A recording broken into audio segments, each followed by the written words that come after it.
김정은 시대에 있어서는 통일에 관심이 없다고 지금 얘기를 하고 있습니다. 김정은이가 이렇게 얘기하는 이유는 북한 내부에 여러 가지 문제점이 많이 있는 것 같습니다. 북한이 우리한테 통일을 제안한다고 해서 덥석 물었다가는 마치 물고기가 낚시에 있는 낚시바늘을 삼키는 것 같은 그러한 일이 될 겁니다. 힘없는 평화는 지옥으로 떨어진다는 것을 우리가 반드시 알고,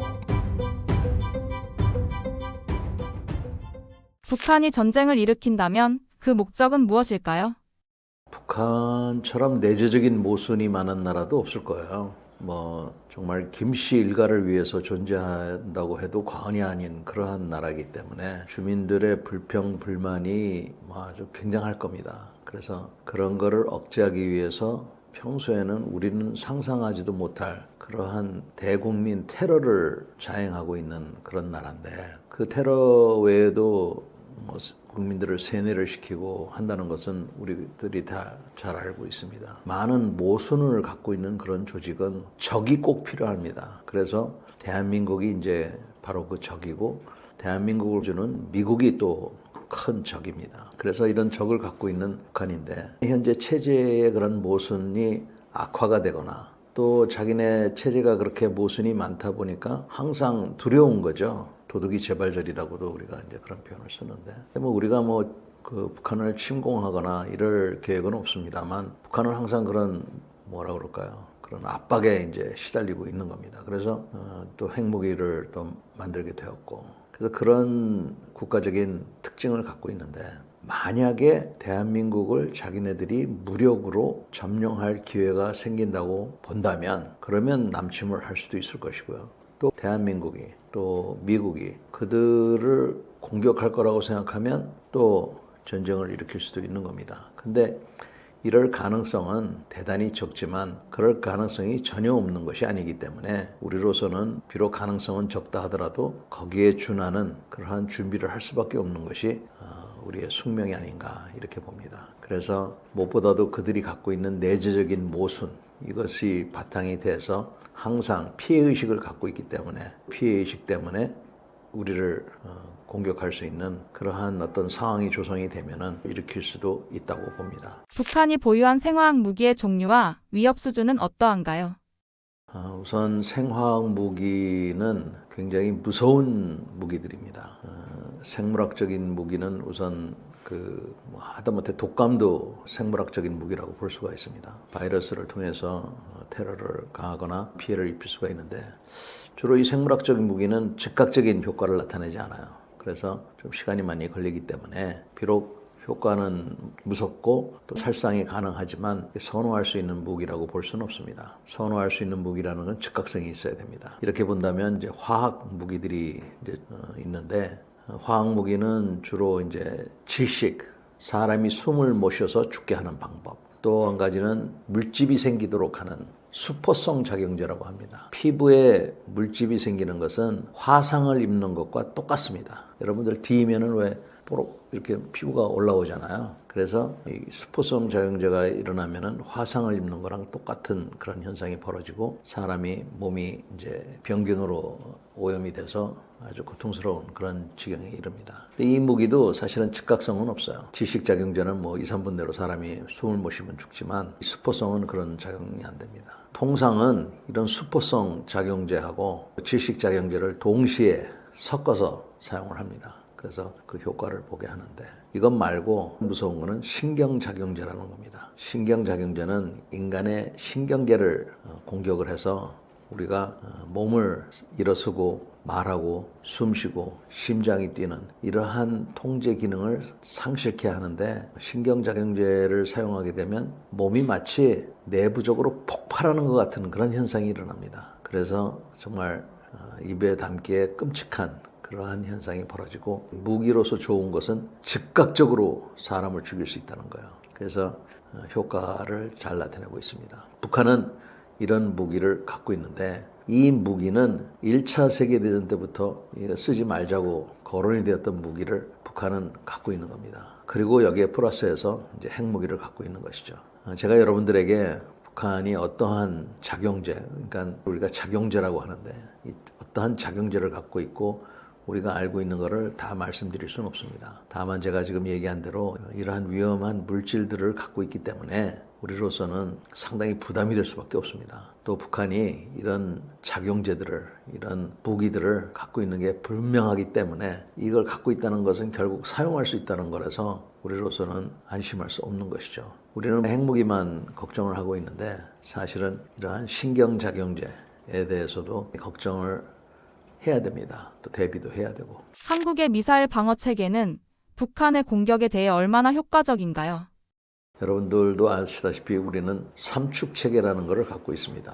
킬체인이라는 개념과 KAMD 또 KMPR 이 세 가지 개념인데 그 중에서 KAMD 즉 한국의 방공 미사일 체계입니다. 이 체계는 고고도와 중고도 그리고 마지막 저고도에서 북한이 발사하는 미사일을 격추해서 우리를 방어하겠다 하는 이런 개념입니다. 불행히도 그 어떤 나라도 상대방이 날리는 그러한 미사일을 100% 격추시킬 수 있는 능력을 가진 나라는 없습니다. 이스라엘 같은 나라는 아이언돔이라는 걸 갖고 레이저 무기도 도입을 하고 있습니다만 이스라엘조차도 100% 막아내지는 못하고 있습니다. 그 다음에 상대방이 갖고 있는 미사일도 미사일이지만 그 외에 포탄들도 아까 얘기했던 생화학 탄두를 실을 수 있고 또 소형화 시켰을 거는 핵탄두도 포탄에 넣을 수가 있어요. 그래서 포탄도 막아내야 되는데 이렇게 하다 보면 이 미사일 한 발에 뭐 20억 뭐 이렇게 하는데 이거를 감당할 수가 없습니다. 그래서 이 방공 무기는 미사일도 미사일이지만 레이저가 미래입니다. 레이저를 우리가 개발을 해야 되고 이거 10년, 20년 걸려서 개발해서는 안 되고요. 단기간 내에 이스라엘과 같은 나라하고 빨리 협조를 해서라도 우리가 이런 무기들을 갖추는 것이 답입니다. 미사일만 갖고는 절대로 안 됩니다. 우리나라에서 아이언돔을 만들겠다고 하는데 이것도 제가 보기에는 개념이 오래됐습니다. 아이언돔이 필요하지 않은 것은 아니지만 그 아이언돔 못지않게 레이저 무기를 빨리 개발해야 됩니다. 그래서 지금 우리가 갖고 있는 이런 거 갖고는 안 되고 이거보다 훨씬 강력한 당장 운영할 수 있는 그런 대방공 미사일 체계가 필요합니다. 특히 날아오는 미사일도 미사일이지만 이제는 드론이 지금 문제가 되고 있습니다. 이 드론에 대해서 지금 강구해야 되는데 그 한 축을 구성할 수 있는 것이 바로 이런 레이저 무기이기 때문에 이렇게 필요한 것이죠. 지금 질문하신 대로 우리의 방공 능력은 어떻게 되느냐? 제가 자세하게 얘기할 수가 없습니다. 이해를 해주시기 바랍니다. 다만 분명히 말씀드리지만 그 어떤 나라도 상대방의 미사일을 100% 격추할 수가 없습니다. 그것이 여러분들에게 답이 되었으면 좋겠습니다. 전쟁이 일어난다면 일반 시민들은 어디로 대피해야 할까요? 두 가지 경우를 우리가 생각할 수가 있어요. 적의 기습 공격이 있다. 아니면 어느 정도 경고가 있다고 하는 경우입니다. 어느 정도 경고가 있으면 국민 여러분들께서도 마음의 준비와 나름대로 정부에서 여러 가지 교육을 하겠죠. 또 조치도 하고. 그러니까 경고가 있다 그러면 어느 정도 괜찮을 겁니다. 그러나 그렇지 않을 경우에, 즉 기습이 있다 이런 경우가 이제 여러분들이 궁금하실 겁니다. 일단 사이렌이 울리면 집에서 불이 난 것과 똑같은 그런 마음으로 엘리베이터를 타지 않고 또 방화문을 닫은 상태에서 재빨리 건물에서 지하로 내려가야 됩니다. 그래서 거기서 추가적인 그러한 대비를 해야죠. 대비라는 것은 정부의 발표에 귀를 기울여야 됩니다. 일단 아파트가 되었던 가까운 어떤 시설이 됐던 아파트 경우에는 지하 주차장에 또 시설인 경우에는 뭐 지하철이라든지 이런 지하로 내려가서 일단 공격을 피해야 됩니다. 그래서 위급 상황이 해제가 될 때까지 기다렸다가 해제가 되고 나면은 여러분들은 정부에서 발표하는 내용대로 행동을 취해야 될 거예요. 대부분의 분들은 일단 귀가를 해서 가족하고 같이 합류를 해야 될 것이고요.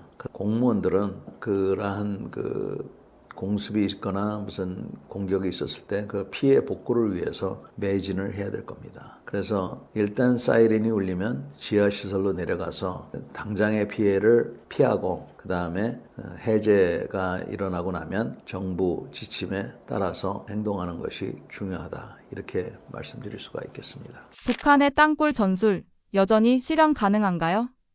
우리나라에는 땅굴 전문가들이 많이 계세요. 그러니까 어떤 분들은 북한의 땅굴이 서울까지 왔다, 또 부산까지 돼 있다, 또 뭐 이렇게 주장하시는 분들도 있고, 또 어떤 분들은 뭐 어디까지 가 있다 이렇게 얘기를 하고 있습니다. 그래서 갑론을박이 많죠. 공공 방송에서도 이런 땅굴 문제를 다각도로 보도한 경우도 있습니다. 그래서 어떤 분들은 뭐 그렇게까지 내려갈 수가 없다 이렇게 이제 얘기를 하는 겁니다. 가장 큰 이유는 아니 거기까지 파내려갔으면 그 판 흙이 어딘가에 있을 텐데 그걸 어떻게 우리가 놓치겠느냐 뭐 이런 얘기죠. 그다음에 뭐 땅속으로 내려가면 이제 물이 막 스며들게 돼 있는데 그런 물을 어떻게 처리할 거냐 뭐 이런 등등이에요. 이런 땅굴 전문가들이 많이 계시는데 그 의견이 분분하지만 이분들 모두가 동의하는 게 있습니다. 뭐냐? 땅굴이 있다는 거예요.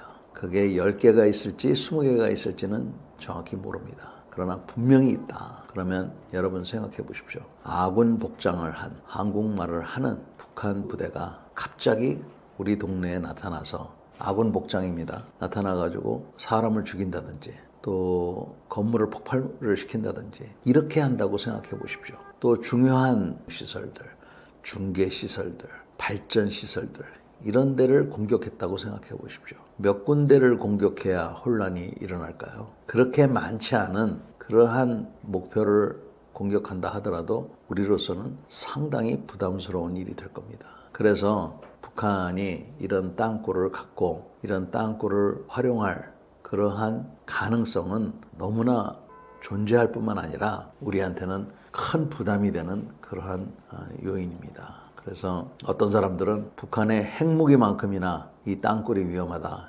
이렇게 주장하는 사람들도 있고요. 또 북한에서조차도 핵무기 못지않게 이 땅굴이 자기네들한테는 중요한 무기다 이렇게 보고 있습니다. 우리한테 상당히 부담되는 그러한 내용이 아닐 수가 없습니다. 북한이 먼저 통일을 제안할 가능성은 없나요? 북한이 먼저 통일을 제안할 가능성은 뭐 있죠. 근데 이제 그 조건이 자기네들한테 불리한 조건 하에서는 절대로 이루어지지 않을 거라고 봅니다. 특히 김정은 시대에 있어서는 통일에 관심이 없다고 지금 얘기를 하고 있습니다.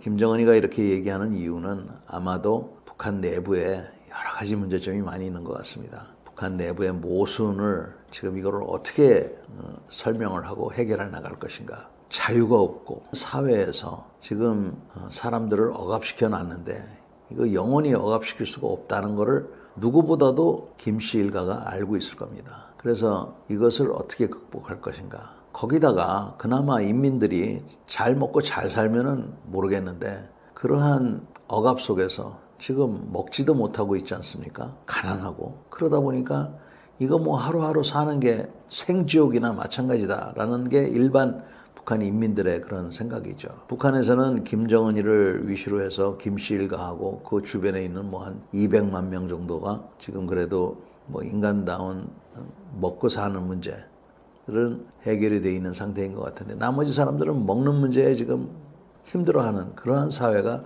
북한 사회입니다. 그러니까 자유도 없고 그다음에 배도 고픈 거죠. 이러한 입장에 있다 보니까 김정은이가 지금 내치에 집중을 하고 있는 것 같습니다. 어떻게 해서든지 먹고 사는 문제를 어느 정도 해결해 주어서 불만을 좀 해소하고 그 다음에 어떻게 해서든지 자기가 내부적인 불만을 어느 정도 순화를 시켜서 자기 김씨 일가의 생존을 위해서 노력을 하고 있는 것 같아요. 여기에 집중하다 보니까 사실은 남한과 무슨 통일을 하겠다 이런 생각은 일단 뒤로 밀어놓은 것 같습니다. 그래서 지금 남한에 대해서는 존재하지도 않는 듯한 그러한 나라로 치부를 하고 있죠. 다만 한 가지 자꾸 서북도서 지역에 대한 시비를 걸고 있습니다. 이런 문제를 놓고 보면 결국은 김정은이가 지금은 자기가 불리하니까 저렇게 하고 있지만 어느 정도 유리한 상황이 되면 무슨 짓을 할지 모른다. 북한이 우리한테 통일을 제안한다고 그래서 덥석 물었다가는 마치 물고기가 낚시에